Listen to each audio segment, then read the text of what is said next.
Привіт, друзі! З вами Віктор і канал Свідомі Мандри. Сьогодні ми продовжуємо говорити про країну, яку багато хто звик бачити виключно через вікно туристичного автобуса. Ми поговоримо про Арабську Республіку Єгипет. Сьогодні під керівництвом президента Абдель Фаттаха ас-Сісі Єгипет офіційно будує так звану нову республіку. Але цей фасад стабільності приховує глибокі, болючі розколи та безпрецедентну нерівність. Для нас, українців, це надзвичайно цікавий урок. Обидві наші країни пережили масштабні революції на початку 2010-х років. Але якщо ми, навіть під загрозою повномасштабної війни, обрали розбудову демократії та децентралізацію, то Єгипет обрав інший шлях. Вони консолідували владу навколо військово-розвідувального апарату, згорнули права людини і превентивно душать будь-яку незгоду. Усі конфлікти там зараз заморожені поліцейським чоботом. Але це стиснута пружина, яка щодня накопичує потенціал для потужного соціального вибуху. Давайте розберемося, що насправді відбувається за лаштунками цієї диктатури. Найбільша проблема сучасного Єгипту – це колосальна класова прірва. Економіку країни штормить. Війна в Газі та атаки хуситів у Червоному морі завдали нищівного удару по Суецькому каналу. Доходи впали з 10 мільярдів 200 мільйонів доларів у 2023 році до жалюгідних 4 мільярдів у 2024. Щоб уникнути дефолту, уряд пішов на поклін до МВФ, збільшивши кредитну програму з 3 до 8 мільярдів доларів. Умова МВФ була простою – відпустити курс валюти. Наслідки – історична девальвація фунта і гіперінфляція. У вересні 2023 року інфляція вдарила по позначці 38%, а ціни на продукти злетіли на 72%. Так, станом на січень 2026 року офіційну інфляцію прибили до 11,9%.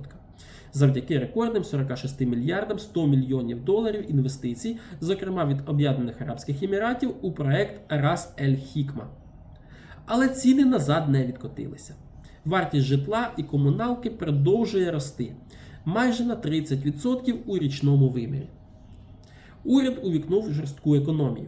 Історичні субсидії на хліб урізали на 400%.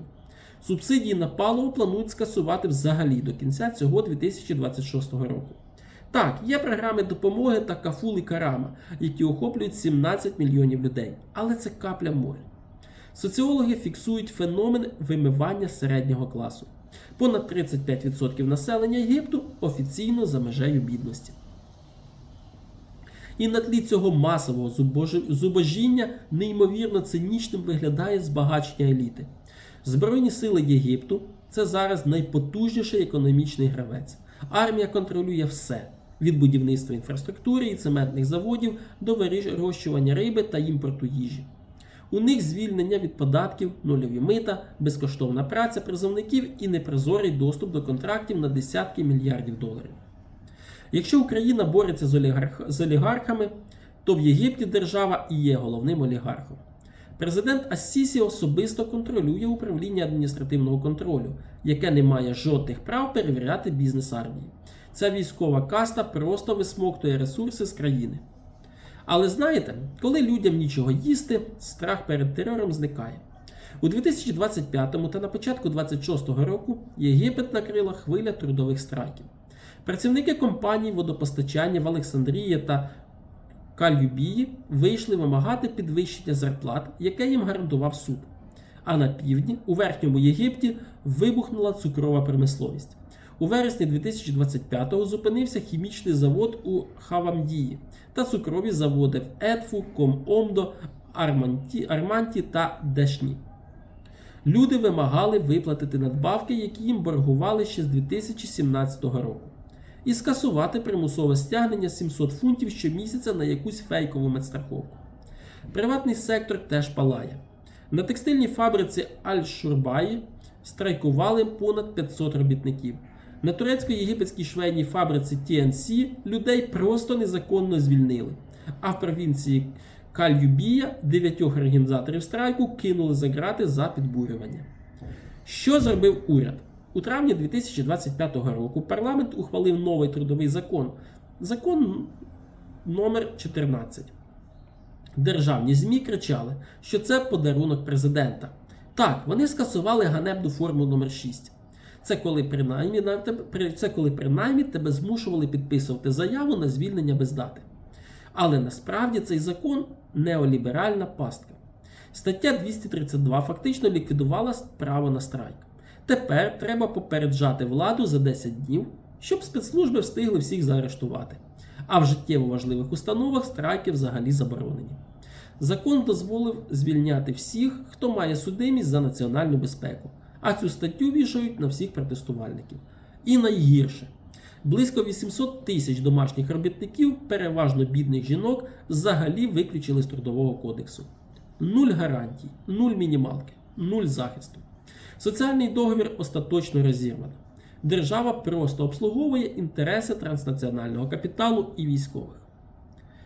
Цей класовий розкол має і географічний вимір. Поки люди біднішають, влада будує нову адміністративну столицю – NAC у пустелі біля Каїра.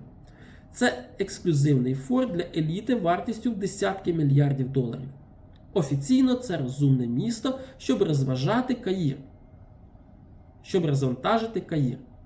Неофіційно – спроба влади ізолювати від народних мас і нового Тахріру.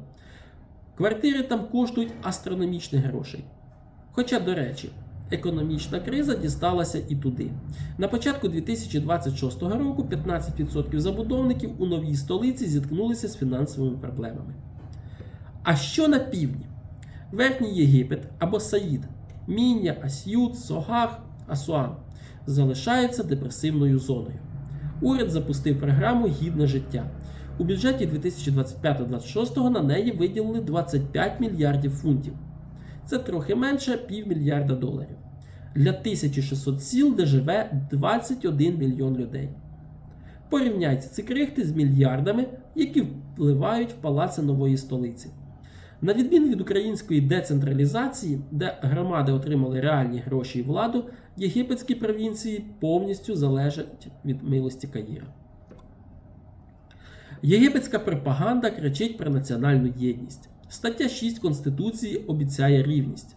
Але реальність інша. Візьмемо коптів-християн. Це 10% населення. Понад 10 мільйонів людей.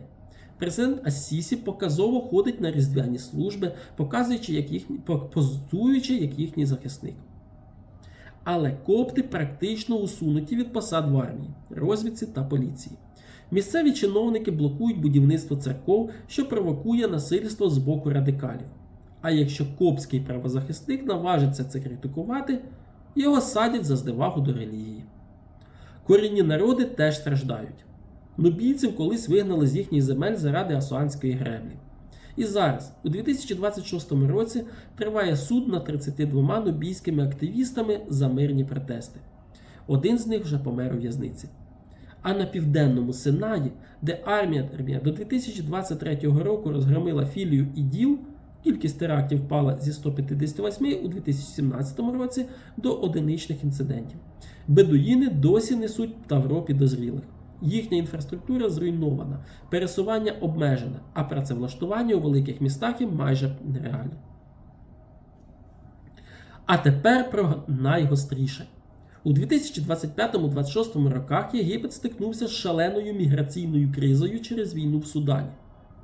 За даними ООН, на початок 2026 року тут офіційно 1 мільйон 80 тисяч біженців з 62 країн.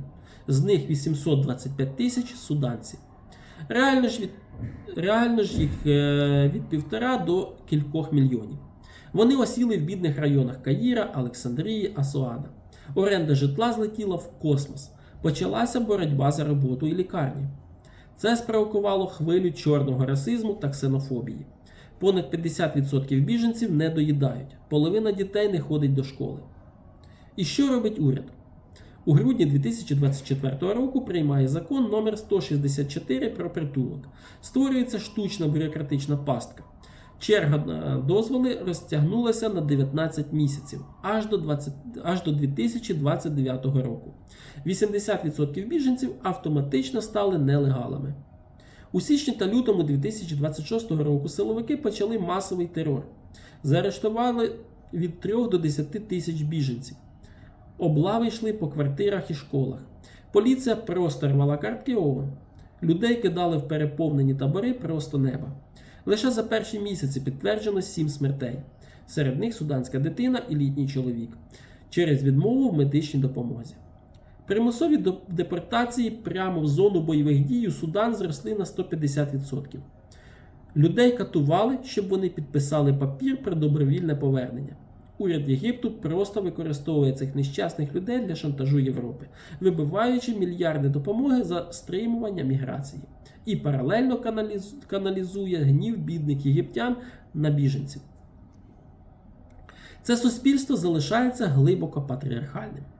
В глобальному індексі гендерної нерівності Єгипет на 93-му місці за 2022 рік. Жінки щодня стикаються з сексизмом, домаганнями на вулицях та насильством вдома. Жіночі організації працюють під загрозою арешту за іноземне фінансування. Щодо ЛГБТК+ спільноти – це тотальний жах. Окремого закону проти них немає. Але поліція використовує статті про розпусту та образу суспільної моралі. Силовики незаконно перевіряють телефони на вулицях, кидають людей у в'язниці, де їх піддають жорстким тортурам і принизливим медичним обстеженням. Це абсолютне табу, де держава і суспільство виступають єдиним агресивним фронтом. Поговоримо про молодь. Щороку 900 тисяч людей виходять на ринок праці, якого немає. Офіційні 7,3% безробіття маскують те, що випускники роками працюють кур'єрами. Купити квартиру і одружитися нереально. Вихід – еміграція, часто на небезпечних човнах через море. Покоління Z деполітизоване.